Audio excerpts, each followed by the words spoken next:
Welcome to Therapist Uncensored, a podcast where therapists freely speak their minds about real-life matters. Welcome back. Our guest today is Kelly Inselmann. She is a psychotherapist and a Kundalini yoga therapist here in Austin, Texas. And for those of you whose name it sounds familiar, we had her on a show around episode 52 speaking about yoga and mindfulness and integrating that into our everyday life. It's a great episode. If you haven't heard it, check it out. Today, we're going to take a different slant on this. She is the founder of Cutting Edge Yoga and Talk Treatment, and she focuses here today to talk about how yoga and mindfulness can directly impact cancer survivors and working with cancer survivors in their recovery emotionally and really to try to reclaim their vitality. And this episode, whether is really relevant for those that are actually suffering with a trauma, those of cancer, those who support them, and really for anyone who would like support dealing with stress and trauma in their body. And given the neuroscience-backed support for the effects of yoga and mindfulness on our health and our healing, and the pervasiveness of cancer throughout our community, we're just so grateful to have Kelly here today to walk us through this very, very, very important topic. Now, side note, as a bonus, as we did before, Kelly was so kind. She walked us through and does a Kundalini yoga practice with us. And it's a standalone. You won't hear any of our voices, completely standalone, and it's going to be a separate bonus episode. So either listen to it just once to get an idea of what she's speaking about, or you could go to it over and over again if you'd like to kind of utilize it in your life. So we hope you do. All right. Well, Kelly, I'm so grateful to have you here. Tell us about your work. Thanks, Anne. Yes, one of the questions that I like to ask myself is one that Bessel van der Kolk, who's one of the big trauma researchers these days out of Boston, posed. And that is, how can we activate the body to heal the mind? And in my experience, using yoga and meditation is a beautiful intervention with people that have really become alienated from their bodies through a traumatic experience, either in their regular life or through having an illness like cancer. And so it's just a delight to me to be able to bring the body awareness and movement and access to meditation into my clinical practice.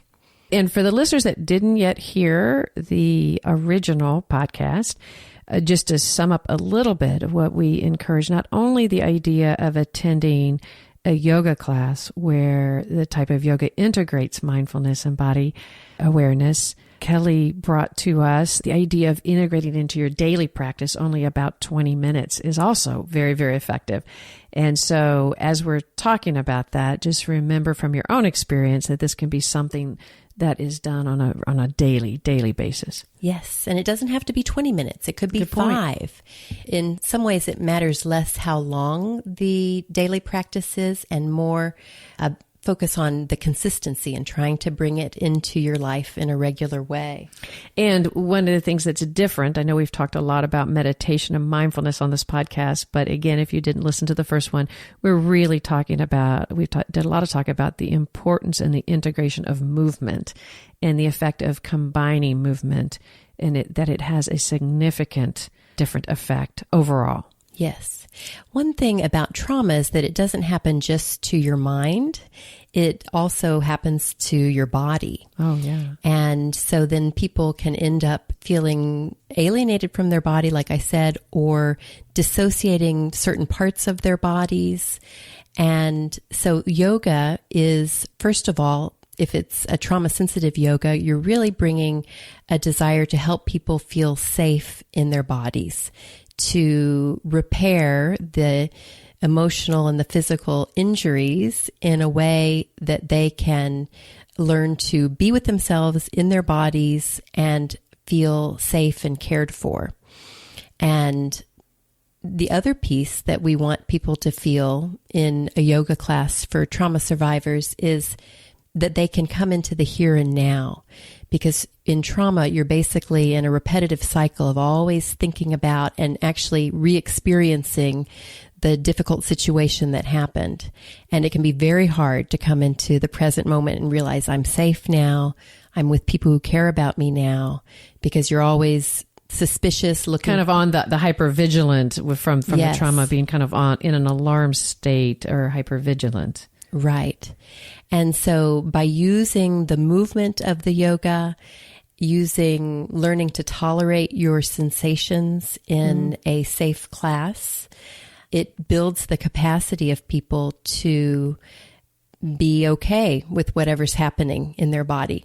It doesn't mean that the trauma experience is completely eliminated, especially not quickly, but it grows the capacity to tolerate what you're feeling so that then you can talk about it, you can get support, you can take effective action and change your situation in the moment. Like maybe you need a blanket, or maybe you need to sit up on a cushion while you're doing your practice. Or in your regular life, maybe you need to ask for help or make a shift in a way that's healthier and more positive. And so the yoga gives you some practice at observing your thoughts and feelings, feeling safe and grounded, and then being able to take more effective action both in the class and in your regular life. Wow, I can really see how much that could significantly impact somebody's ability to respond to therapy and respond to, because interact with the world, with their ability to really connect with their body in a way that feels safer. Yes. Yeah. Yes. And for some people doing a yoga practice, for some it's their very first experience of feeling safe and calm in their bodies. And then for others, it's helping them to remember. Particularly, for example, if you're a cancer survivor and maybe you've gone through a bunch of treatment and you have started to feel like, there's an enemy inside of me and you're trying to fight all the time and you're experiencing a lot of pain in the body from side effects or from the cancer itself. Having a space where you're doing movements that have some pleasure to them, that feel good as you stretch or as you create a gentle rhythm in your body, that begins to remind you of other times when you have felt some pleasure in your body and have felt that things are okay in your life and in the world, that sense of well-being. And so then remembering those past experiences get linked up with your present. So you're still feeling your pain, you still maybe notice it, but you're also remembering when you felt better and more vitality, and you're able to bring those together in the moment.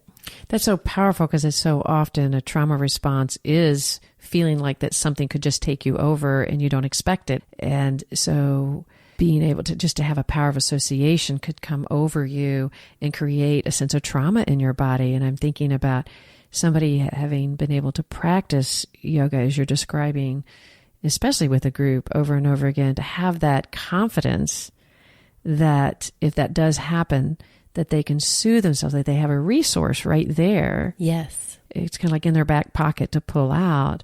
It kind of helps them walk around like having a sort of a protective blanket, if you will. Yes. It's having some tools, and it's not just a mental tool. It's actually a felt experience that is very deep and sticks with people throughout the week.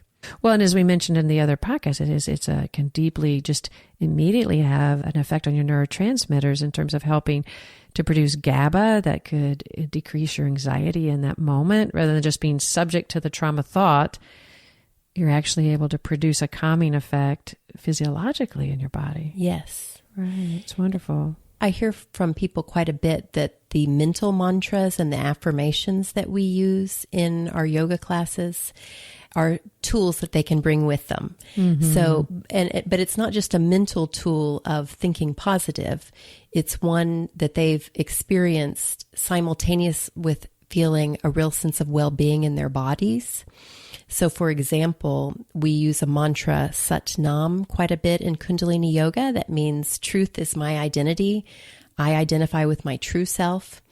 And so we might be using that mantra as we're doing our movements in the class. Maybe we're using it in a mental way as we're lifting our arms, we're thinking to ourselves, Sat Nam, Sat Nam.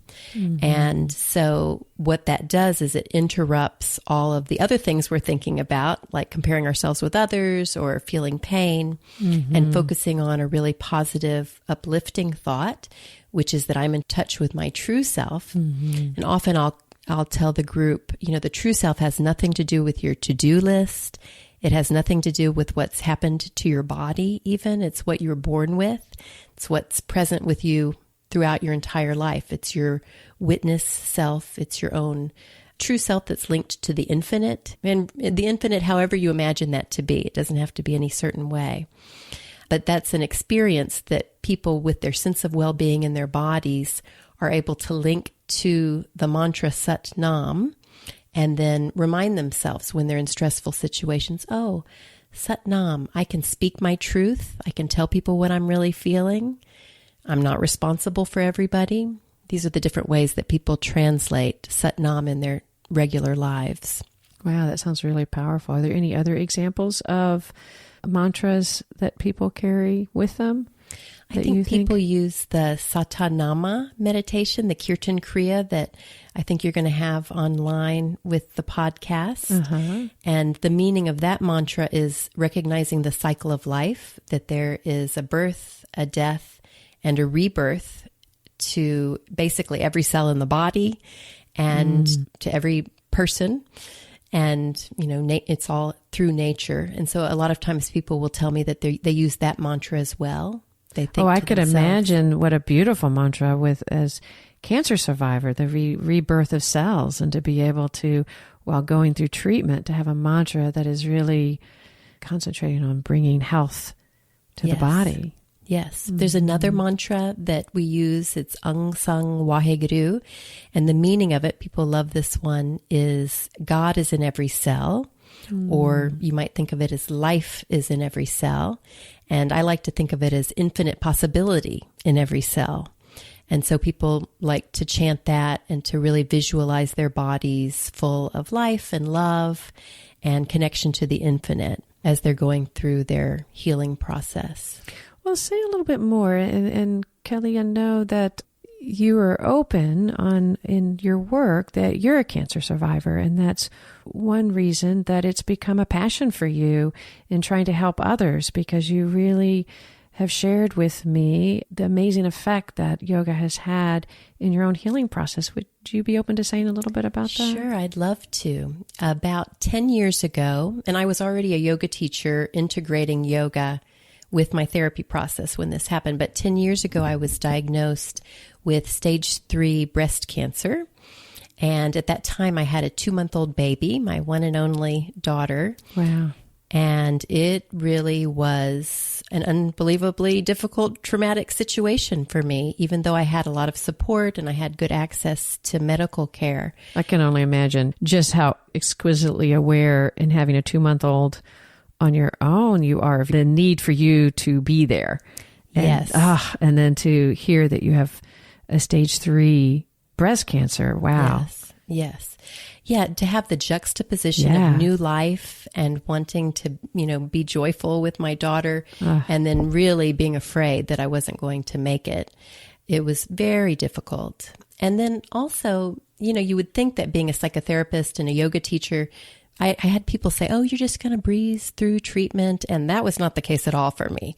If anything, I was probably more paranoid, more hypersensitive to every bit of the experience of chemo. I went through all the Western medical treatments that were recommended, in part because I had this baby and I was not going to take any chances. And so it was a very difficult experience, and it took me a long time to recover, much longer than I wanted. And I had all kinds of side effects, including lymphedema and osteoporosis. And I had a rib that cracked right as I was recovering physically. And I still had this baby, my beautiful daughter. And I felt like not a good mother. My whole life was shattered, basically. Wow. I also had really bad chemo brain, which as a psychotherapist, when you like to remember details about people and be able to track what's happening with others, I just couldn't do that. Oh, I can't even imagine. And that was very difficult. Yeah. And I imagine listeners out there going through it or having family members go through it, how much they could appreciate you being open and talking about how difficult it is. It was difficult. It's not about keeping a stiff upper lip. It's about really being true to yourself about the process. Yes. Yeah. And, there is so much in our culture that encourages cancer patients and survivors to be super positive and to be super grateful and to really disown the rest of the feelings that come along with the experience, like anger and grief and fear, that the terror of recurrence. Oh, imagine loss and And then the way that it affects your body and your body image and dealing with pain. There's so much that's difficult. And my experience is that there was not a lot of safe spaces to really heal and be able to talk about the more difficult emotions. People love hearing about your gratitude. They love hearing that you're doing well. And I know in being with family members, it's also very difficult when you end up, I imagine, holding other people's feelings, because every time they see you, they're responding to their own feelings about what you're going through. Yes. And what they hope to hear from you, that you're doing well and you're doing good. Right. And yeah. Right. I remember when I was first diagnosed, being at MD Anderson, where I got my treatment, and seeing my husband way across the waiting room and feeling just horrible, but knowing that he needed me to smile and be positive. And so I put on a big smile and I waved at him and he waved back. And I just remember feeling like that was the opposite of what I was feeling. I was doing that just for him. And then later he came up and he said, "Oh, you don't know what it meant to me when you smiled and waved." And I was like, yeah, to myself, I was thinking, oh, yes, I did. I did that for him. But those are the ways I think that we separate. And that was, that was not a bad thing to do, but it sticks with me because it was such a dissonance. It was so different from what I was actually feeling. Yes. And I think that happens day after day for cancer survivors, is that we're aware of what other people need, especially, I guess I would say especially women, but probably everybody's aware of trying to comfort others and not have them get into their own fear. Well, and that's what inspired you to do this yoga practice with cancer survivors, a way of helping people really be more true to what's happening in their body. Tell us a little bit about that. Yeah. I came upon a set of exercises in my tradition of Kundalini yoga that were really good for strengthening the lymphatic system and the nervous system and dealing with my lymphedema of the arm, and at the same time getting my yoga practice in. And so I started doing this set of exercise, and I did it every day for years. And as I began to heal more, I wanted to share the set because I thought it was really helpful for people. And so I started doing a free weekly class, and now it's been 7 years that I'm doing this Wednesday class. And we have a very large group of people that drop in depending on how they're feeling. And so we usually have at least 15 people a week, not always the same people. And it's just a wonderful community that's developed and very supportive. And what I really love about it is that it's focused on creating a feeling of well-being in their bodies every week. So it's not about sharing all of the medical pieces. It's about, what are you feeling? What are you needing? Often I'll self-disclose, I've had a crummy day, and giving people permission to share a little bit about what their days have been like. The hard stuff, the good, like they can be real. And yes, that nobody wants to hear, but as survivors, we're able to hear it. And I love being with them. I feel like I like being with people who are in a state of development and awakening. And cancer is an encounter with awakening. It brings you into the present moment, just the way all of my years of meditation, I was attempting to be in the present moment. But cancer and dealing with that really brings you into the here and now. And so I really like being reminded of that, even though it's been years now since I was in active treatment. And I feel inspired by the people who are coming. Sometimes they're coming for the first time. Some of them have stage 4 cancer, and this is their first yoga class. And so what an honor and blessing to me to be able to share practices that help them feel good in their body right now, today. Oh, and they need that so much, the moment of being, I can imagine, just the awareness of everything being so real and so valuable and precious. Yes. Yeah. Yes. I think there's a real dilemma with cancer survivors that on the one hand, you want to maximize every moment and get a lot of things done and really live your life to the fullest. Mm-hmm. And on the other hand, you want to slow down and smell the roses and really appreciate the moment. And sometimes those can be at odds. Mm-hmm. And I think that the yoga and meditation practices, which help you really be in the here and now, but be open to possibility about what more you can invite into your life, mm-hmm. it has a very soothing and integrating effect for people. Oh, imagine. So what is the practice like? What do you recommend for those individuals out there listening who are experiencing this themselves or with family members and they don't have access necessarily to this wonderful, amazing group that you have? Well, one effect right now that I hope that this podcast could have is that therapists out there listening might be invited or encouraged to replicate what you're doing. Yes, I would love that. I think a lot of the yoga practices can be modified for mm-hmm. people that are dealing with trauma or with cancer. And so it could be looking for a beginner gentle yoga class and just giving yourself permission to modify the heck out of it, which is what I still do. If I go to a regular yoga class, I'm modifying, I'm sitting down through pieces of it. And you have to really be kind of fearless about doing that and not worried about what other people are thinking. And particularly when you're a cancer patient, you have all the excuse in the world to go at your own pace. I also have on my website many very short videos and yoga practices that people can join my website and subscribe, and they get for free access to over 50 5-minute yoga or meditation practices. Oh, that's wonderful. Why don't you mention your website? Yes, it's joybootsforcancersurvivors.com or kellyinselman.com. Both of those. And we will have that in the show notes, but just for those of you that are out there that kind of want to write that down, because to have immediate access to a resource that's really specific for what you're going through. Yes, and my focus is the emotional recovery.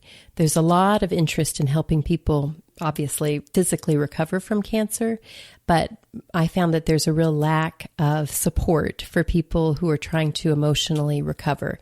There's the expectation that once you're finished with treatment, then you should just fit yourself back into your old life. That's what everybody wants you to do.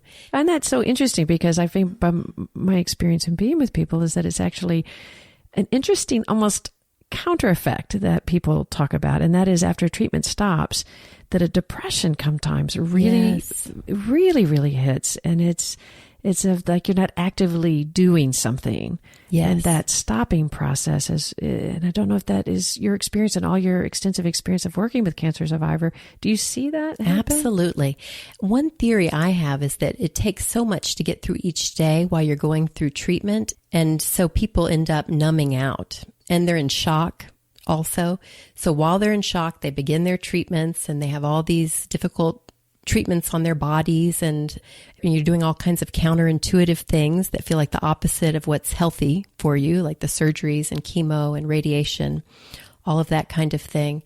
And so, maybe after 6 months or a year of treatment, when you're just finishing active treatments, that's when you're beginning to thaw out. Mm-hmm. And you're beginning to access your feelings again. But that's also when everybody is kind of dropping you because everyone's moving on. They've been there. They've been bringing you dinner. They've been saying, and now you're possibly back to work or at least off treatment, and everybody's going back.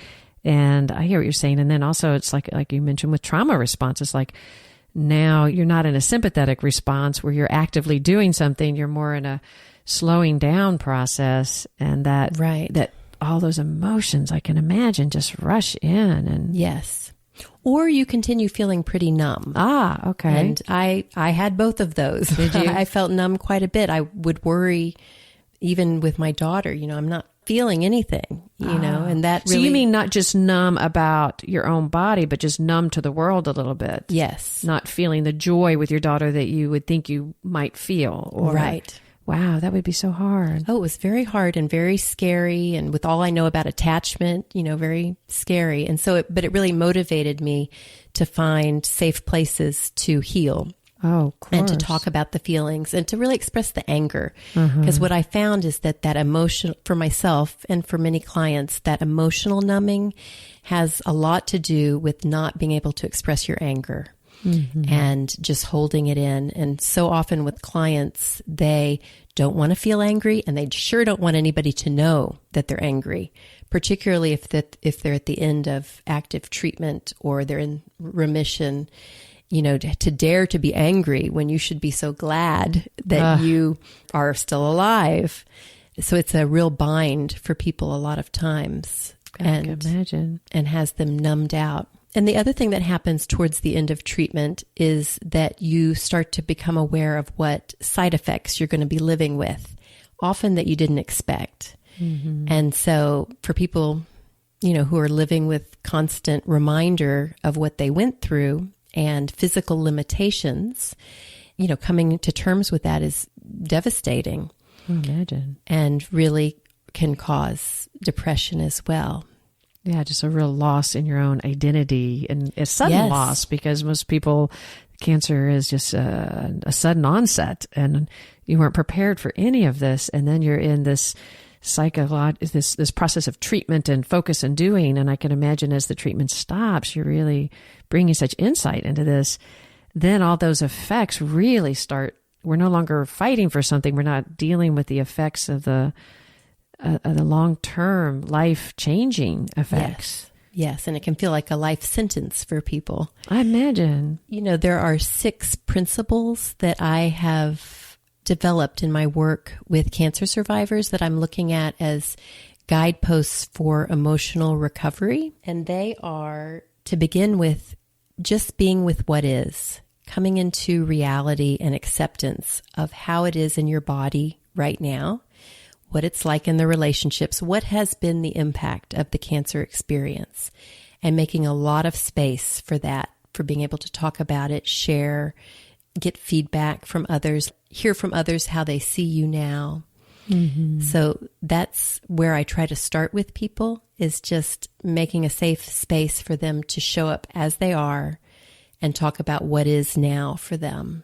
What is now in terms of what they are experiencing physically, emotionally, mentally, and kind of also what they're needing. Yes. Everything that's just in this moment, what's going on, not future, not past, but in this moment. Right. That makes sense, yeah. And then moving on to the idea from neuroscience of that you have to feel it to heal it.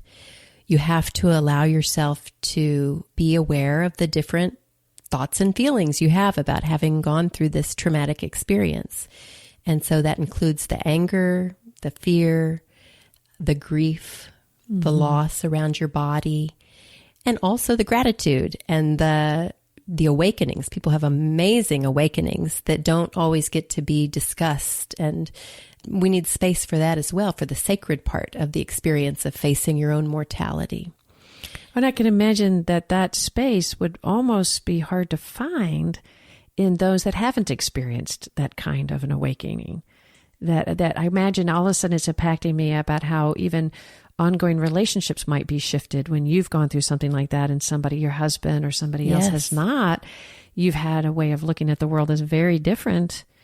And wanting to relate that and be related to from that place. Yes, I think so. Because caregivers, they're going through their own very difficult, often traumatic experience, but it is different. And, in my case with my husband, he doesn't always like to be reminded of it. He wants to move on.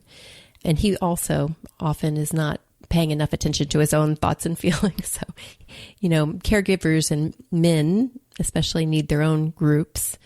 But yes, I like to make space for survivors to talk with one another and share the dreams that they had as they were going through treatment, the signals they have from their intuition about what's right for them, what's next in their journey.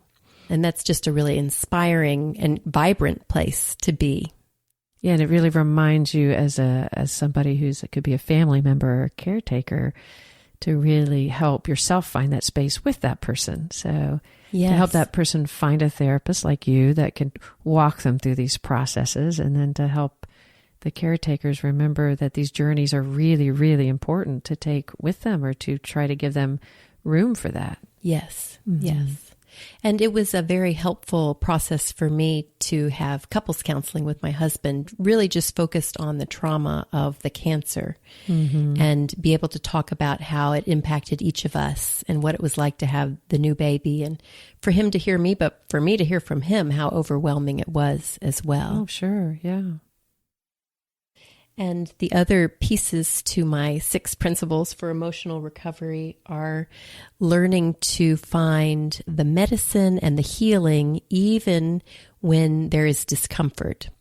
So not thinking that just because there's discomfort means that all is lost, but really learning to make space for the discomfort, getting the help that you need, asking for help, and letting it transform you. Sometimes the medicine is learning how to surrender and not trying to be in control of everything, because cancer teaches you that you're not, but being okay with that, learning to surrender a lot of expectations of yourself and others, learning to ask for help. And I think of that, you mentioned attachment perspective, and I could imagine for some individuals, that's a real challenge, that they get to a place where they really can't have all the control, and they really realize it, and they have to ask, and they have to reach out. Oh, yes. And for those individuals that might be a little bit more avoidantly attached, or so used to being self-sufficient, or seeing asking for help as a sign of weakness, Yes. that journey could be really, really difficult. But oh, yes. It's very painful. but so essential. Like the asking for help is actually a sign of health, and that's Right. what you're talking about. Right. It's part of the healing and health. It's not part of weakness.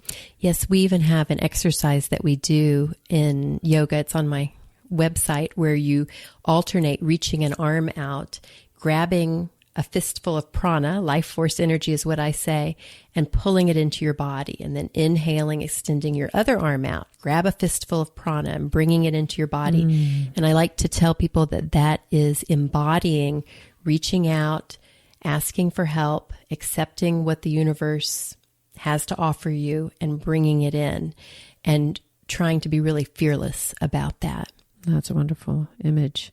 And then the 4th principle is that there are gifts even in our physical limitations. And for example, for me, anytime I start to feel my arm is swelling or noticing a lot of discomfort in my body, I'm not able to push past my limitations the way I really prefer to do by nature, and which I always did before.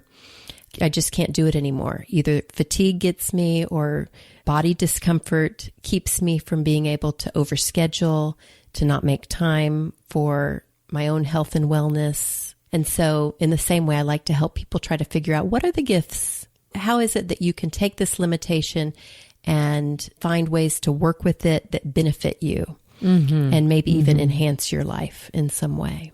Well, you just named one of the benefits we just from before, the benefit of was that step 4 before, of knowing that you needed to ask for help. I know that's a different kind of limitation. You were talking about a physical limitation, but let's say the physical limitation is your arm. And so you needed then some extra support related to that, and the idea of learning to be able to connect and ask for help. Right. You know, we talk exponentially on this podcast about how much that is actually a gift and a benefit. It's a loss because you lose some independence, but you can, in fact, gain connection and gain an ability to open up and rely on somebody. Yes, and have a deeper connection. People love to be asked for help. Absolutely. It's a gift to them. Right. And yet so many of us feel like, oh, it's going to be a burden, and it's so embarrassing and shameful to need. Yeah, no, that makes so much sense. And then the 5th principle is about really cultivating your own energy, your prana, your life force energy, and ways. What I've noticed with survivors is that people can get very focused on needing to have a very austere diet, like no sugar ever, and being very hard on themselves because they're so afraid of a recurrence. And so they're trying to do everything that they can to prevent that. And what I found for myself and with clients that can be helpful is to take a more moderate approach and to think about your lifestyle in terms of what brings me energy, healthy energy each day. What can I do? What kind of movement can I do? What kind of meditation? What can I eat? What can I avoid watching, like cable news? You know, there are times I'll go on a Facebook fast where I'm not looking at my news feed because I don't want to get stimulated by everybody else's thoughts and feelings because that dampens my energy. So anyway, helping people to explore what kind of energy do you want to be feeling every day and what are the habits that you can begin or emphasize to help you feel good. That's a great way to put it because oftentimes it is really a habit that we have to change to leave us open to that energy rather than just responding to the world on an everyday basis of the stress that's there, but to really slow down, and especially as a cancer survivor, to know that you have to have your own energy and to keep your cortisol low and to be able to be open to yourself and the world. You really have to protect that. Right. And to develop habits like we were speaking about in our last podcast and about a meditative and a yoga practice that actually increases your ability to engage in the world. And my last principle I call joy boots. And the name came from a very deep experience I had as I was recovering from treatment, where I remembered being in my body as a 5-year-old and having been given some brand new white go-go boots that were knee-high and just feeling a lot of joy about the boots and dancing around in my backyard. And I think I was singing that hymn, I've got the joy, joy, joy, joy down in my heart. And I really had a visceral memory of what that felt like to be young, to be vital, and to be joyful. And I've been able to hold on to that memory that came about through a movement practice and use it as a somatic marker, which is like a touchstone, like a body memory.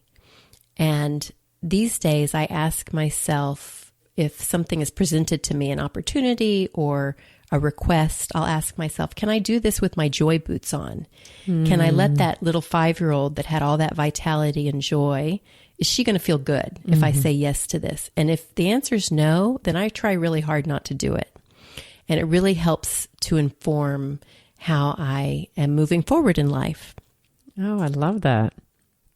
I can imagine using that in all sorts of areas. It's a really wonderful image to have and a way to check in with yourself instead of being so immediately reactive to the world and responding in all sorts of, obligatory ways to kind of go, wait, what does this really do for me inside? Yeah. Yes. And so that's one of my objectives in working with people, is helping them discover, what is that for you? What is your body memory that's going to tell you that this is the way to go? This is going to bring me more vitality and a sense of openness and connection with the infinite and with my community and with myself. That's lovely. And so I'm putting this together in an online course. So say something about it. Yeah, I'm working on it right now, and it's going to be a course and hopefully a book that will come out in 2018. So say a little bit more about the course. It's going to be walking through each one of those steps. It is. It's going to be each week taking one of the steps, starting with being with what is, and really exploring both through journaling and through meditation practice and checking in a Facebook community with others who are doing the course as well. So sharing your experiences, what it looks like for you, and hearing from others. And so we're going to integrate the yoga, the meditation, and just a self-exploration so that people can feel more integrated as they recover emotionally. Oh, that's wonderful. And you mentioned, I just love the comprehensive part of it and walking people through the steps. I just cannot imagine how helpful somebody out there feeling alone in this, how inspiring they could feel to have access to something like that. Yes, I hope so. And I'm doing it because it's just not out there. There's not enough emphasis, and in part because the technology has advanced so much that people are surviving who maybe 10, 15 years ago were not. And so the mental health field and the emotional recovery from cancer field has not quite caught up to really providing services and safe places for people. Well, it sounds like a very powerful course.